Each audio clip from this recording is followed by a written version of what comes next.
मी आले डॉक्टर प्रदीप काळोखे पाटील यांच्या क्लिनिकमध्ये आणि त्यांच्याकडे एक मुतखड्याचा पेशंट 2 महिन्यापूर्वी आला होता. त्यांचे अनुभव आहे का? नाव सांगा तुमचं. माझे नाव किसन श्रीपती मस्के. मी राहायला बिवडी इथे राहतो, सासवडच्या जवळ पुरंदरमध्ये. आणि मला 1-2 महिन्यापूर्वी खूप त्रास होत होता मुतखड्यांचा. मी तिथं घरी असे आयुर्वेदिक उपचार किंवा डॉक्टरांच्या सल्ल्याने काही औषधं घेतली, पण तिथं काही मला फरक पडला नाही. मग नंतर मला इथली माहिती मिळाली यांची. इथं खंडाळ्यामध्ये यांची क्लिनिक आहे आणि मी तिथं त्यांची गाठ घ्यायला आलो आणि त्यांनी मला औषधं दिली.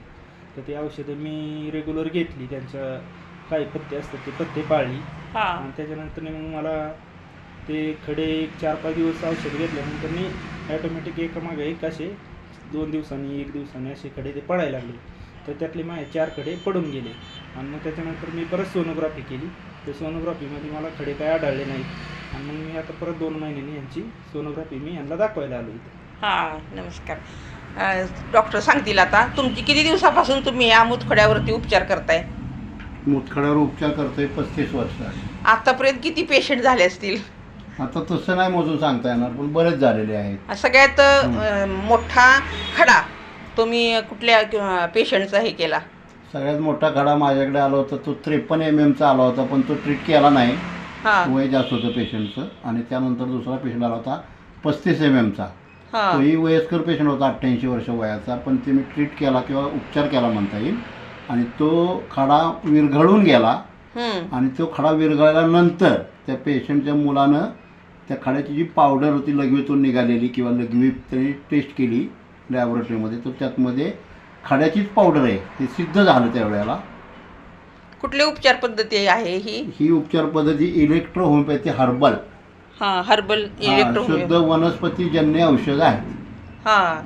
आणि किती दिवसानंतर खडे पडतात औषध घेतल्यावर?